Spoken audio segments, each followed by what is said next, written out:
He told me I was getting too old to be rattling around a place by myself. That's how he said it. Not as a question. Not as a kindness. Like a man reading a weather report that had nothing to do with him. Ma, it's not safe. You shouldn't be living alone anymore. I was folding bath towels at the kitchen table when he said that. Warm from the dryer, soft against my palms, the cotton still holding the last of the afternoon sun. The window was cracked open, and the neighborhood sounds floated in. On bicycles, a dog yapping to houses over, the faint rumble of a bus making its route like it always had. My little world, ordinary and loyal.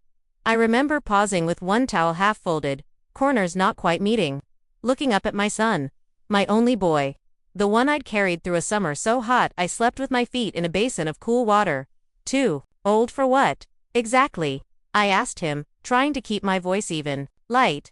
I knew if I let it crack now, it would shatter later. He didn't answer me right away. He was busy staring at his phone, thumbs flicking, the familiar blue glow lighting up his face in that strange way that makes everyone look a little ghostly. He stood in the doorway like he was half in my kitchen, half already somewhere else. Stairs, he said finally. Bathtubs. Slip hazards. You know it's just time to be practical. Practical. Funny word for a boy who'd maxed out 2 credit cards by 25 and called me crying when the bank froze his accounts. I pressed my fingers into the towel, feeling the seams, the little rough tag at the corner. I've lived in this house longer than you've been breathing, Marcus, I said. If it's unsafe, it's never told me so. He smiled then, that tight, patronizing smile they give old folks now, the one that says, you don't understand. But I'm too polite to say it out loud. I'm just trying to take care of you, Ma. That was the beginning, or maybe the middle. These stories don't have clean edges, they bleed. They overlap. If I untangle it real careful, though, I can tell you where the thread really started to pull. He called me after the divorce papers were signed. The day before that towel conversation, it was the phone. I was in my slippers, watching one of those afternoon judge shows where everyone's always mad about $50 in a lawnmower. When the landline rang, hardly anyone called on that anymore. The sound startled me. It was like hearing a voice from another decade. Ma. I knew by the first breath. The way his voice had a wobble underneath, like something had cracked and we were both pretending we didn't hear it. Marcus, you all right, baby? Silence for a second. Just static and his breathing. I pictured him in his car, hand over his eyes, trying to pull himself together before the tears slipped out. Yeah, I'm fine. Just, look, I need a place. For a little bit, a few weeks. Till I get things straightened out. He didn't say the word divorce. Didn't have to. I heard it in the hollow place between his words. My answer came out of me before my mind had even caught up. That's the thing about mothers. Sometimes we say yes on instinct, and our common sense has to jog behind. Come home, I said. I'll make up your old room. Sheets are clean. I'll swing by the store. Get those little yogurts you like. The kind with the granola on top. He let out a breath. It sounded like it hurt coming out. Thanks, Ma. I hung up and just sat there for a moment. Hands still resting on the receiver, eyes on the TV but not seeing it. My own reflection stared back at me in the dark glass. 74. Lines around my mouth like commas, as if my life had more to say. I moved then. Old habits woke up. I took the good sheets from the linen closet, the soft ones I saved for company and holidays. I shook them out, let them float down over the mattress in his old bedroom, still called it that, even though he hadn't slept there in almost 20 years. The posters were gone, the shelves rearranged, but there was still a faint smudge where he'd used to lean his desk chair against the wall. Ghosts of furniture, ghosts of the boy he'd been. I cooked like prayer. Meatloaf, mashed potatoes with too much butter, green beans with bacon. Cornbread in the cast iron skillet I've had since I was 19. Filling the house with smells that used to mean everything's okay, we're together. He came that evening just before dark. 2 duffel bags, shoulders hunched, beard a little overgrown. The porch light caught the tired under his eyes. Hey Ma, I hugged him. His body had that heaviness to it, the weight grief gives. He smelled like coffee and stress and that cheap motel soap that never really rinses clean. You're home now, I told him against his shoulder. One step at a time. For a while, it was almost nice. He fixed the leaky sink I'd been ignoring, took the trash out without me asking, carried the laundry basket up from the basement like it was nothing. One Sunday, he surprised me by putting on a pressed shirt and coming to church. Sat beside me in the pew with his big hands folded, head bowed. People noticed. They always do. The whispers rolled like a tide. He told them he was restructuring. That's the word he used. Not lost. Not scared. Restructuring. I smiled and nodded and squeezed his arm. Because that's what mothers do. We hold on to the best version of the story and pretend that's the only one. I thought I was getting my son back. I didn't realize I was making room for someone else. The first sign was a bobby pin. It was on the bathroom sink one morning, catching the light in that sharp, accusing way metal does. I picked it up between my thumb and finger, turned it over. Not mine. Too shiny. Too new. Then there was the shampoo that smelled like fruit and sugar and promises. Purple bottle, fancy label.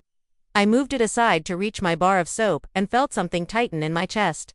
I told myself not to be silly. He was grown. He was allowed to have company. A man shouldn't be alone all the time. I thought, then the company started staying for breakfast. I walked into the kitchen one Tuesday to find her standing there, like she'd always belonged. She'd had on one of Marcus's t-shirts, knotted at the waist, bare feet on my linoleum. She was whisking eggs in a bowl, hips moving to music I couldn't hear. My skillet was heating on the stove, a slick of oil shimmering in it. "Good morning," I said, voice polite, body frozen. Asterisk, she turned, smiled. All teeth and gloss. Young, maybe mid-30s. Hair long and slicked behind one ear, earrings glinting. Everything about her said deliberate. "Hi, you must be Miss Johnson," she said, like she'd checked it off a list. "I'm Alana." She didn't stop whisking, didn't step aside, didn't move like a guest. She moved like this was an Airbnb and she'd paid for early check-in.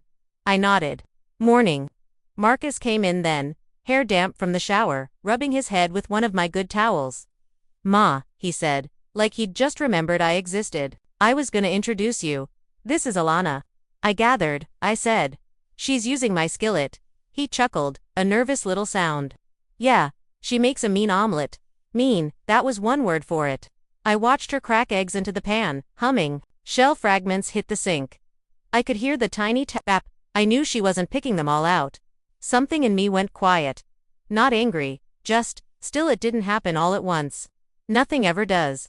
It was little pieces, my quilt disappearing from the back of the couch, the framed photo of me and his father on our 25th anniversary migrating from the mantel to the hallway, then to the guest room, then one day gone. "Did you see the picture of me and your daddy?"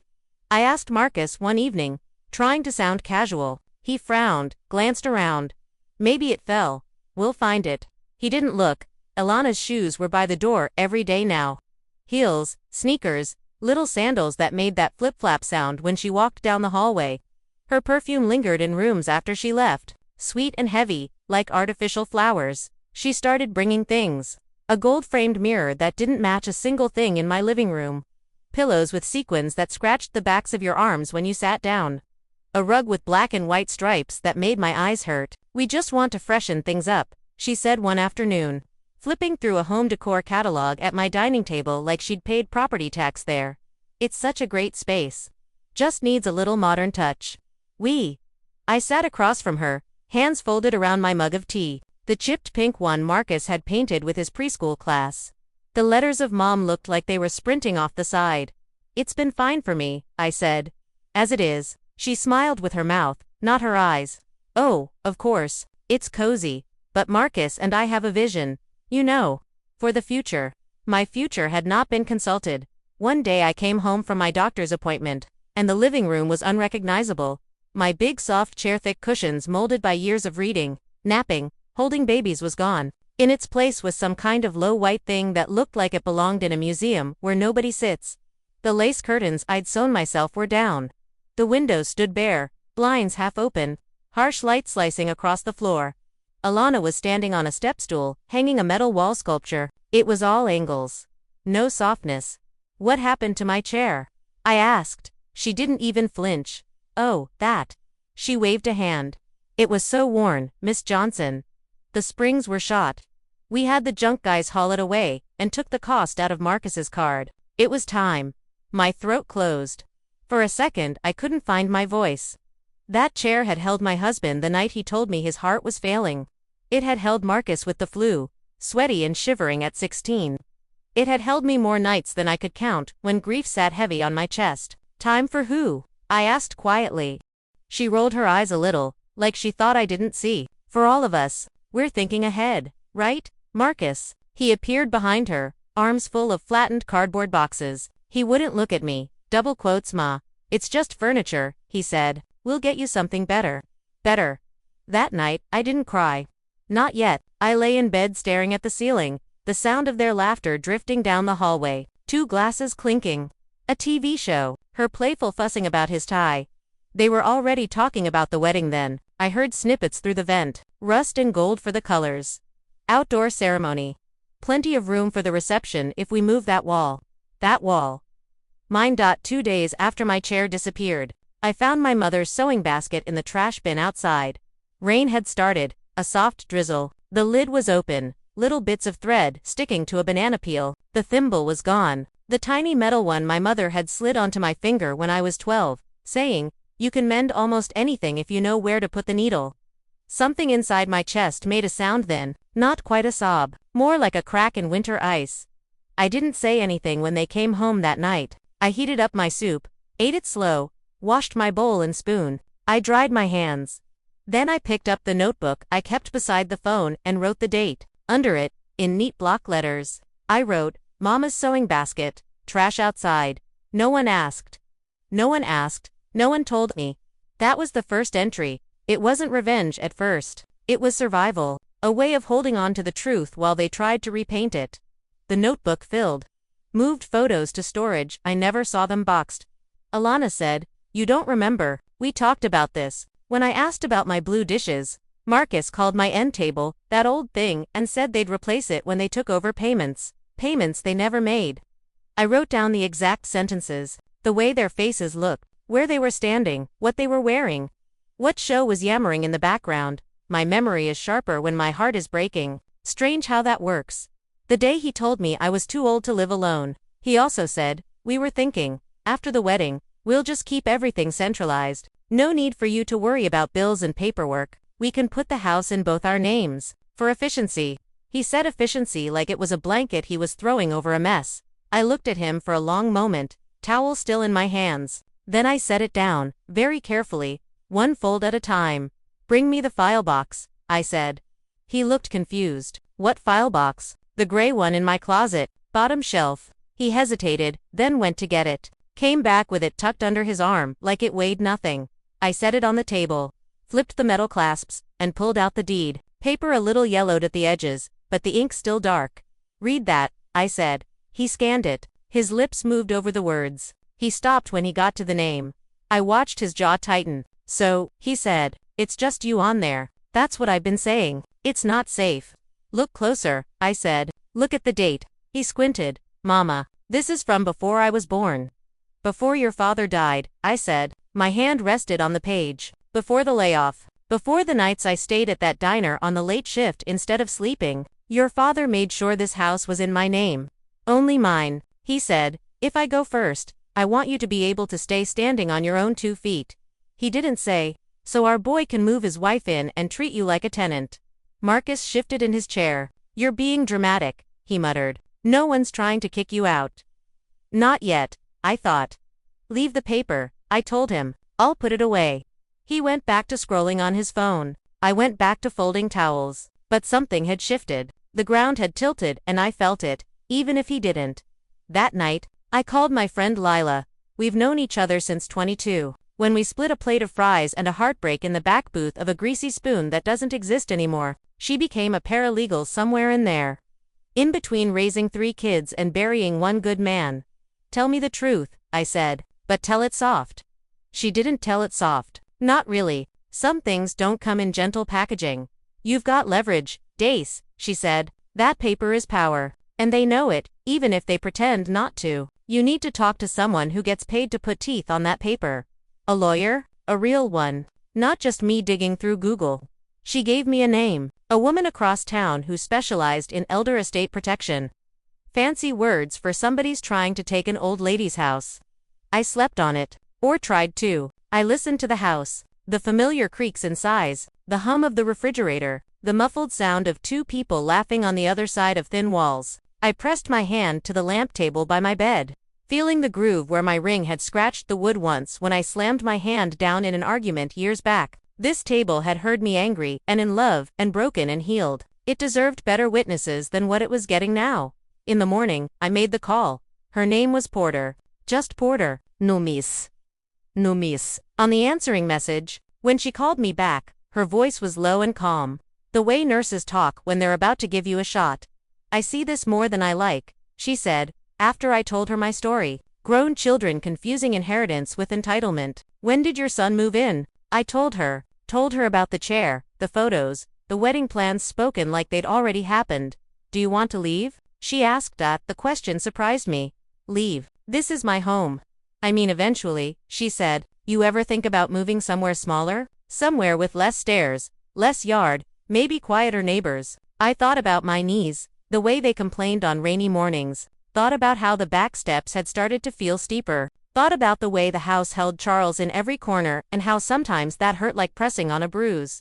Sometimes, I admitted, but on my terms, not theirs.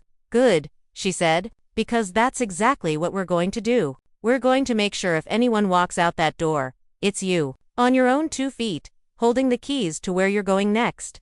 I met her in an office that smelled like coffee and toner and quiet anger. Her hair was iron gray, pulled back in a twist. She had crow's feet so deep, you knew she laughed often, but her mouth was a straight line when she looked at the documents. She studied my deed, my notebook, the photos I'd taken of my mother's sewing basket in the trash, of the bare wall where my family portraits used to hang. She didn't make the soft sounds people make when they feel sorry for you. She just nodded every so often, pen moving.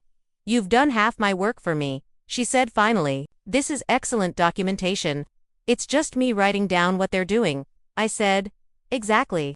She slid a paper toward me. First step. We're going to send a notice that the premises are yours and yours alone, that their residency is at your discretion. We'll set a date, 30 days, minimum, and we'll tell them that after that, their belongings will be stored off-site. That gives you leverage. It also gives you the paper trail.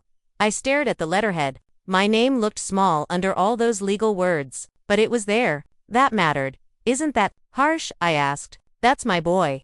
Her eyes softened a fraction. You're his mother, not his doormat. He has a grown man's choice. You're not putting anybody on the street. You're giving notice? The law likes notice. She slid a pen into my hand. Sign here, Mrs. Johnson. You'll sleep better. I didn't sleep better that night. Not right away. My stomach fluttered. My mind replayed scenes from 38 years of motherhood. Marcus's first day of school. His wedding to the woman before. His face the day his father's coffin went into the ground. But I signed, and something loosened in my chest. Just a little. The courier came 2 mornings later. He was a young man with tattoos peeking from under his shirt cuffs, smelling faintly of cigarettes and cologne that cost more than my grocery bill. Delivery for Marcus Johnson and Arlana. Read, he said, glancing at his tablet. They're out, I said, but I can sign. He shook his head. Sorry, ma'am, need their signatures. I pointed to the camera by the door, the one Marcus had installed for security. Ring the bell, I said. Look into that. They'll see it. They're always looking. Marcus called me 5 minutes later. Ma, what's this about paperwork? Some guy is at the door. Legal notice, I said, stirring my soup. Best to sign. They did. I watched from the hallway as Alana ripped it open, skimmed it, then laughed. The sound sharp as breaking glass. She's bluffing, she said. She's scared. That's all. Marcus's brow furrowed as he reread it. It says we've got 30 days. 30 days to what? She snorted. She's not gonna do anything. Where would she go? She needs us more than we need her. I went back to my room, wrote her words down in my notebook, underlined them twice. The month that followed was like watching somebody decorate a house they didn't own. They ordered more things, chair rentals for the reception, mock-ups of centerpieces cluttered my table, swatches of fabric taped to my walls, blush and gold and cream. One evening, I sat in my own kitchen while a florist measured my counter for arrangements. She didn't look me in the eye much, just smiled professionally and said, "We're going to transform this space." "It's already something," I said. She gave me that look people give when they don't have time to consider the soul of a place. "Of course, ma'am." Alana talked openly on the phone about our place and my kitchen and when we knocked down that wall. "My son's name is not on that deed," I wrote. "Hers certainly isn't." Lila helped me find the apartment. It was across town. Top floor of a brick building with a crooked elevator and a view of a little park where children still swung on squeaky chains. 1 bedroom, small kitchen. No stairs. The rent made me squint, but my pension could carry it, especially if I wasn't paying for 2 grown people's water bills. I walked through it with the landlord, an older woman with paint on her jeans, running my fingers along the windowsill. It was bare. Blank. No story yet. That felt like possibility. When can I move in? I asked. She handed me the pen. As soon as the ink dries. Porter set the closing date on my house for the same week as the wedding. It's when the buyers can do it, she said, but there was a glint in her eye. She didn't pretend it wasn't poetic. I'm not sure I can walk away that fast, I admitted. You're not walking away, she said. You're walking forward. Make sure you've packed what you love. Leave the rest. They've already shown you what matters to them. Believe them. The weeks slid by. The 30 days came and went. No suitcases appeared by the door. No Craigslist apartment listings on Marcus's laptop. They acted like that letter had been a TV commercial. Background noise. They don't believe you, Lila said on the phone. They don't understand you meant it. That makes 2 of us, I murmured.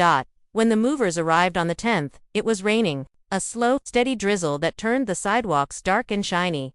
The young men in their company shirts blinked in surprise. When I met them with lists in hand, "These boxes here," I said, pointing to the ones stacked neatly by my bedroom door. "Go to this new address." I handed them the paper with my apartment's location. "Everything in the 2nd bedroom and the closet in the hall goes to this storage facility." "Whose stuff is that?" one of them asked, not unkindly. "People who got used to laying claim to things that didn't belong to them," I said. "They can fetch it when they remember their manners."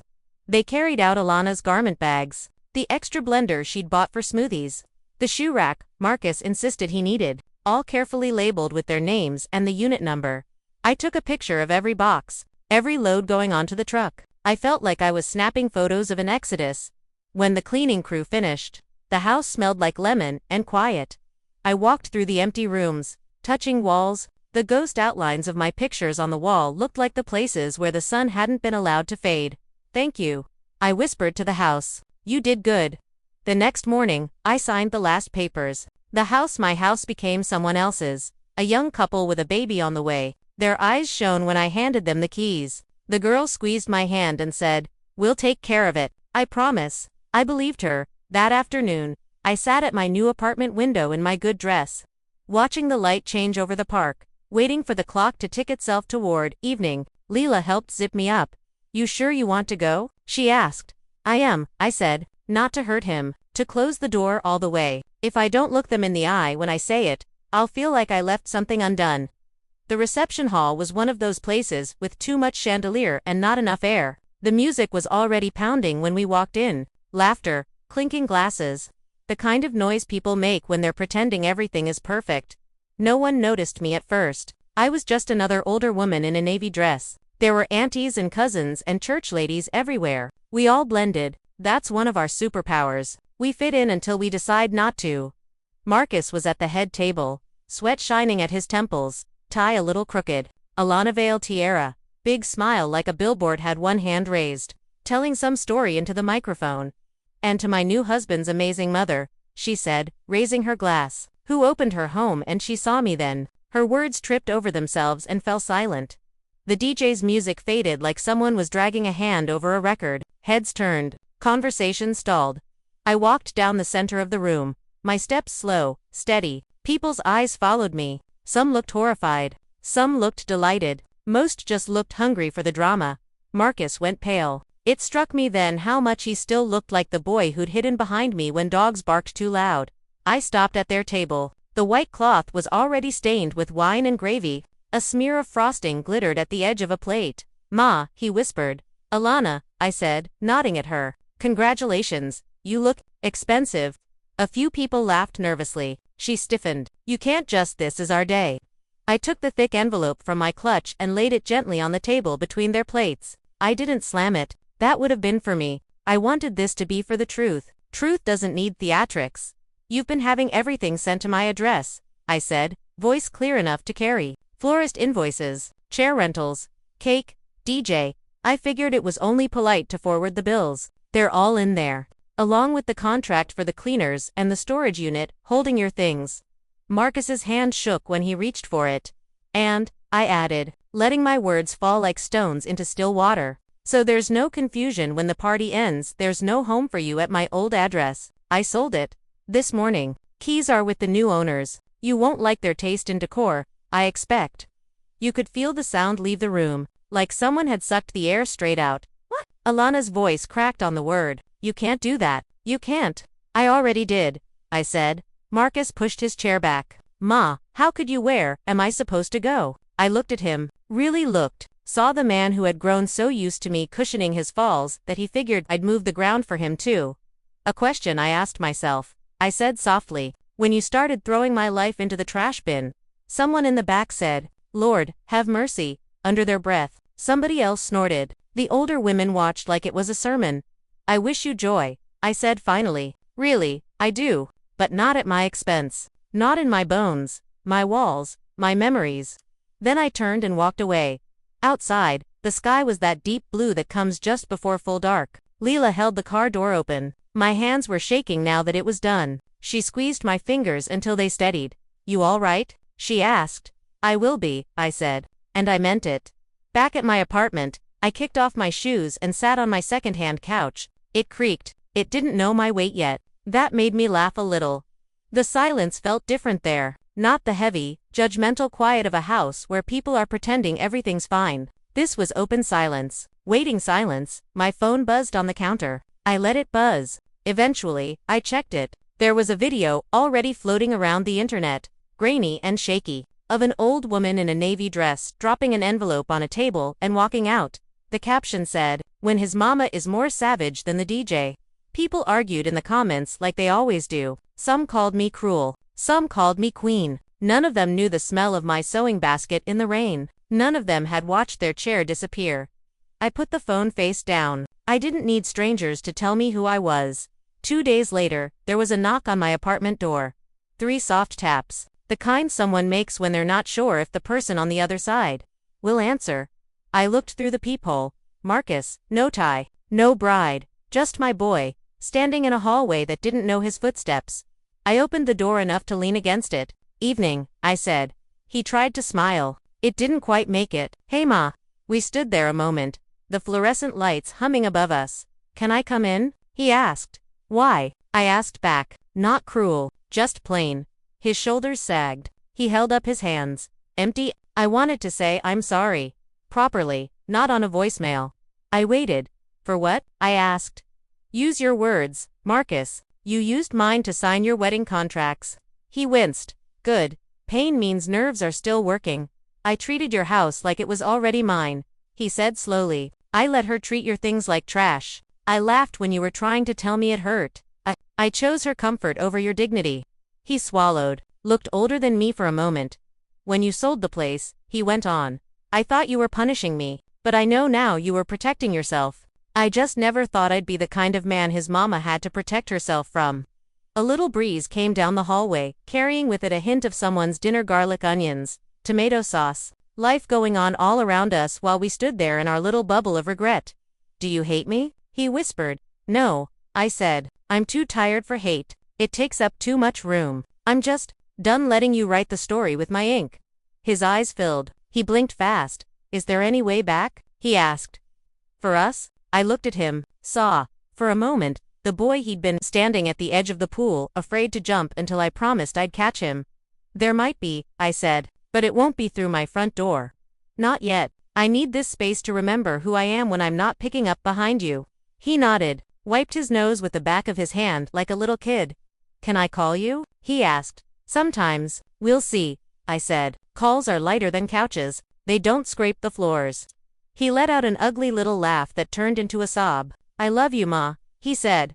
I know, I replied. I loved you enough to raise you. Now I have to love myself enough to rest.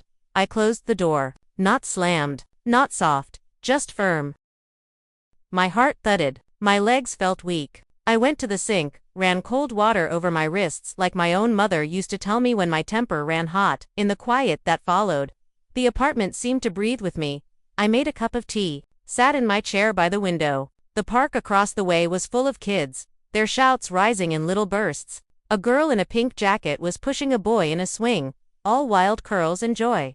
I looked around at my small kingdom, a second-hand table, a bookshelf full of my favorite dog-eared novels, my mother's sewing basket, cleaned and polished, sitting under the lamp, the thimble back where it belonged.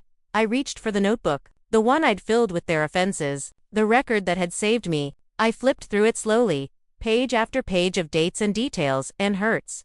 Then I tore each page out, folded them, ripped them again, watched the pile of paper grow. It felt like cutting away dead vines. The trash can swallowed them piece by piece. I kept the first page, the one that just had my name on it. No notes, no anger, just Odessa Johnson in my own handwriting. I slipped it into my Bible, right where the pages fall open to Psalms. The sky outside turned from gold to purple. Streetlights blinked on, little halos over tired sidewalks. I leaned my head back against the chair and closed my eyes. You spend your life giving, folding towels, packing lunches, writing checks, swallowing comments. You think that's what love is. And sometimes it is. But there comes a day, if you're lucky, when you realize love also means saying, this far, no farther. Even to your own child, especially to your own child. He said I was too old to live alone. Maybe I am. My knees argue with me in the mornings. My hands ache when the rain is coming. I forget where I put my glasses at least once a day. But I am not too old to choose myself. I am not too old to walk away from a table where I am on the menu. I am not too old to start over in a little apartment with mismatched cups and a view of a park. Sometimes, I sit here in the dusk and I wonder if he'll ever be the kind of man who can sit across from me without flinching at his reflection in my eyes. Maybe he will, maybe he won't. That's his road now. I've already walked mine far enough for both of us. What I know is this: walls remember how you were treated inside them. So do bones. So does the heart. I gave my old house a kinder ending than the one they were planning for me. I gave myself a softer place to land, and now, when the night comes and the apartment grows dark, I light one small candle by the sewing basket and let its glow puddle on the floor. I think of my mother's hands, guiding mine through fabric, of my husband's laugh echoing in some other time, of my boy asleep in a room that belongs to someone else now. I think of all the women sitting in quiet rooms tonight, wondering if they're allowed to take their life back this late in the story. I wish I could sit beside each one, press a thimble into their palms, and say, yes, you are, you always were. The wind moves past my window, humming its low, steady song. I am here, alone, but not abandoned, old, but not finished, bruised, but not broken. Some nights, that's all the miracle you need.